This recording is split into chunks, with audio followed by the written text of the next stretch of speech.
ഞാൻ ചെല്ലുമ്പോൾ കാത്തു പിടഞ്ഞ് എഴുന്നേറ്റിരുന്നു. ഒരു കപ്പ് താഴെ വീണ് പൊട്ടിയിട്ടുണ്ട്. കാത്തു വെപ്രാളത്തോടെ ചില്ല് പെറുക്കാൻ തുടങ്ങി. ശ്രുതി അത് കണ്ട് ആനന്ദിച്ചിരിക്കുന്നുണ്ട്.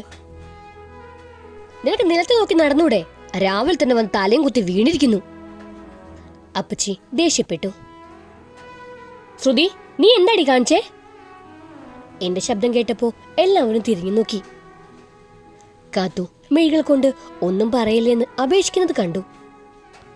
എന്റെ മുഖത്തെ ദേഷ്യം കണ്ടിട്ടാവണം അപ്പച്ചി ചോദിച്ചു. ആ പെണ്ണ് വീണിന് നീ എന്തിനറിഞ്ഞ എന്റെ മോളോട് ദേഷ്യപ്പെടുന്നത്? കാർത്തിക തനിയെ വീണതല്ല, ഇവള് കാല് വെച്ച് വീഴ്ത്തിയതാണ്. അർണവ്, നിനക്ക് രാവിലെ എന്താ പ്രാന്ത് പിടിച്ചോ? ചുമ്മാ ഓരോന്ന് പറയുന്നത് എന്തിനാ? കാത്തു എന്നെ നോക്കി ഒന്നും പറയില്ലെന്ന് മെഴികൾ കൊണ്ട് പറഞ്ഞു.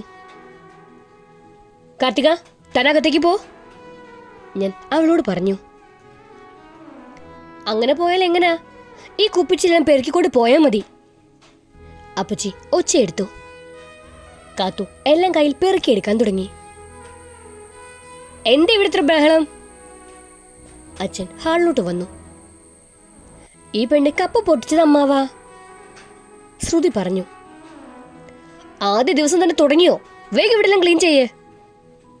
കാത്തു തലയാട്ടിക്കൊണ്ട് അകത്തേക്ക് പോയി. അവിടെ നിന്ന് എനിക്ക് ദേഷ്യം കൊണ്ട് എന്തെങ്കിലും വിളിച്ചു പറയാൻ തോന്നും. അതുകൊണ്ട് ഞാൻ റൂമിലേക്ക് പോയി. ദേഷ്യവും സങ്കടവും വന്ന് അവളെ ഇങ്ങോട്ടേക്ക് കൊണ്ടുവന്ന നിമിഷത്തെ ഞാൻ ശപിച്ചു പോയി.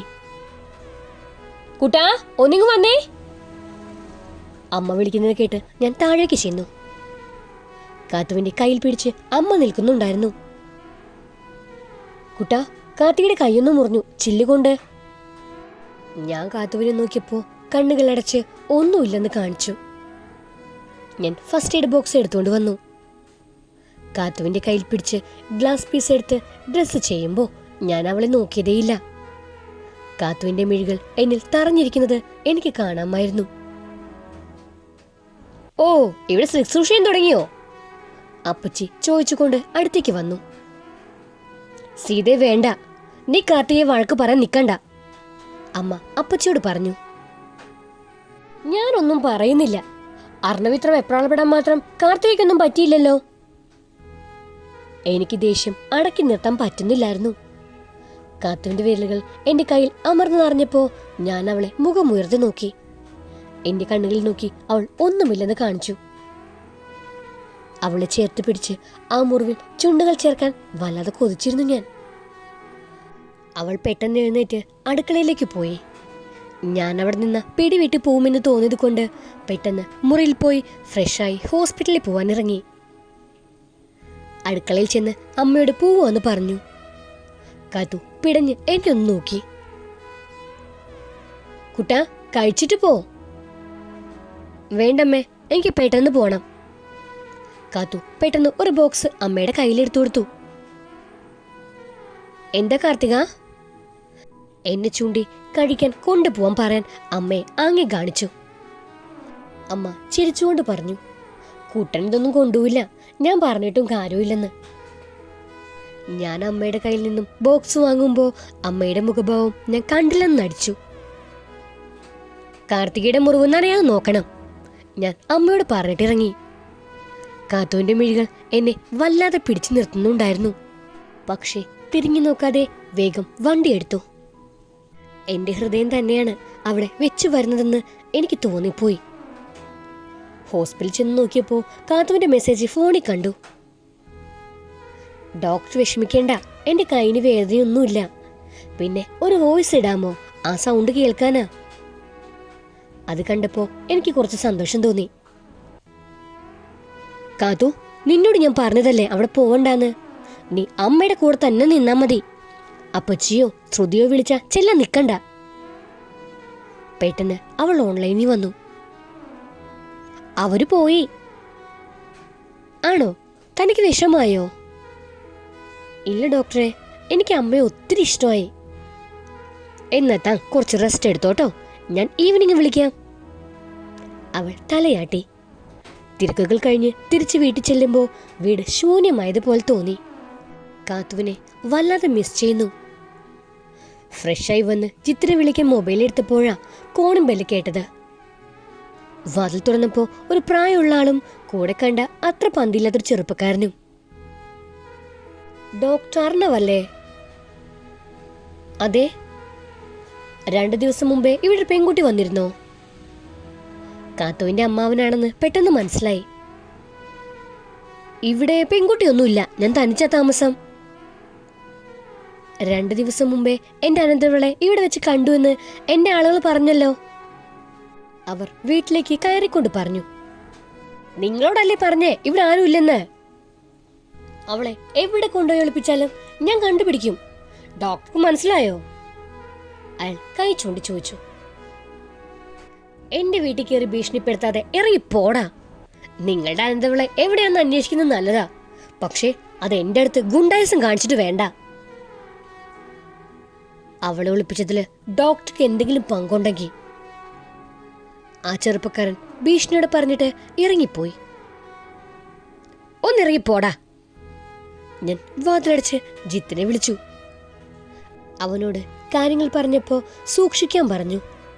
1 മാസത്തിന് മുമ്പേ കാത്തുവിനെ അവർ കണ്ടുപിടിച്ച പ്രശ്നമാവെന്ന് സൂചിപ്പിച്ചു. കാത്തുവിനെ കണ്ടുപിടിക്കാൻ അവർക്ക് ഒത്തിരി അന്വേഷിക്കേണ്ടി വരില്ലെന്ന് എനിക്കും തോന്നി. കാത്തുവിന്റെ മെസ്സേജ് കണ്ട് വാട്സപ്പ് ഓപ്പൺ ചെയ്തപ്പോൾ കണ്ടത് ഞാൻ അവളുടെ കൈ പിടിച്ച് മുറിവ് ഡ്രസ് ചെയ്യുന്ന ചിത്രമാണ്. എന്റെ മുഖത്ത് വിഷമം അതുപോലെ ഒപ്പിയെടുത്തിട്ടുണ്ട്. പെണ്ണെ, നീ എന്നെ വരച്ചുകൊണ്ടിരുന്നാലേ അമ്മ കണ്ടുപിടിക്കും. എന്തെങ്കിലും നല്ല ചിത്രങ്ങൾ വരയ്ക്കേ, നമുക്കൊരു എക്സിബിഷൻ നടത്താം. അവൾ പെട്ടെന്ന് വീഡിയോ കോൾ വിളിച്ചു. എന്താ ഡോക്ടർക്ക് ടെൻഷൻ? അവൾ ആംഗ്യം കാണിച്ചു ചോദിച്ചു. തന്നെ കാണാഞ്ഞിട്ടാടോ. ഞാൻ വിഷമം മാറ്റിവെച്ചു. നാളെ വരുമോ? ഇനി അടുത്ത ആഴ്ച വരാം. അവളുടെ മുഖം ഒന്നും മങ്ങി. അവിടെ എന്നാ വിശേഷം? ഒന്നുമില്ല. പിന്നെ അച്ഛൻ എന്നോട് മിണ്ടിന്ന്. വഴക്കെന്തെങ്കിലും പറഞ്ഞാ വിഷമിക്കണ്ട, എന്നോടും അങ്ങനെയാ. അതൊക്കെ ഞാൻ നോക്കിക്കോളാം, അവൾ ചിരിച്ചുകൊണ്ട് പറഞ്ഞു. എന്നാല് എന്റെ പെണ്ണ് കിടന്ന് ഉറങ്ങിക്കോ. അവൾ പെട്ടെന്ന് കവള് കാണിച്ചു തന്നു. കവളി മാത്രമല്ല, എല്ലായിടത്തും ഉണ്ട്. ഞാൻ പറഞ്ഞപ്പോ അവൾ ചിരിച്ചുകൊണ്ട് കോള് കട്ട് ചെയ്തു. രാവിലെ എഴുന്നേറ്റ് ഹോസ്പിറ്റലിൽ പോകുമ്പോ ആരോ പിന്തുടരുന്നത് പോലെ തോന്നി. വൈകിട്ടും അതുപോലെ തന്നെ തോന്നി. പിന്നെ മനസ്സിലായി തോന്നലല്ല സത്യമാണെന്ന്. 2 പേര് എപ്പോഴും പുറകെ തന്നെയുണ്ട്. അടുത്ത ദിവസം അവർ പിന്തുടരുന്നത് കണ്ട് ഞാൻ കാർ നിർത്തി. വണ്ടി നിർത്തിയപ്പോ അവർ മുമ്പിൽ കയറിപ്പോയി.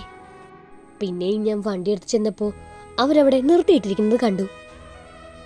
അടുത്ത് ചെന്ന് ഞാൻ ചോദിച്ചു, എന്താ ചേട്ടന്മാരെ എന്റെ പുറകെ നടക്കാൻ നിങ്ങളോട് ആരാ പറഞ്ഞത്? ഞങ്ങൾ ഡോക്ടർ പുറകൊന്നും നടന്നില്ല, ഡോക്ടറിന് തോന്നിയതാവും. അങ്ങനെയാണെങ്കിൽ നല്ലത്. ഞാൻ വണ്ടി എടുത്തു പോയി. ജിത്തിനെ വിളിച്ച് കാര്യം പറഞ്ഞപ്പോ അവൻ പറഞ്ഞു, ഇനി കുറച്ച് ദിവസത്തേക്ക് വീട്ടിൽ പോവണ്ട, അവർ പുറകെ വന്ന് കാർത്തിക അവിടെയുള്ളത് കണ്ട പ്രശ്നാവൂന്ന്. ഒരാഴ്ച പിടിച്ചു നിന്നു. ഇടയിൽ കാതുവിന്റെ വീഡിയോ കോളും മെസ്സേജായി കഴിഞ്ഞുപോയി. ഞായറാഴ്ച ഒന്ന് വീട്ടിൽ പോയി നോക്കാം എന്ന് തോന്നി. കാറെടുത്ത് നേരെ ഹോസ്പിറ്റലാണ് പോയത്. അവിടെ എന്റെ കാറ് പാർക്ക് ചെയ്ത് അനൂപിന്റെ വണ്ടിയെടുത്താ ഞാൻ വീട്ടിലേക്ക് പോയത്. തൽക്കാലം അവിടെ ആരെയും കണ്ടില്ല.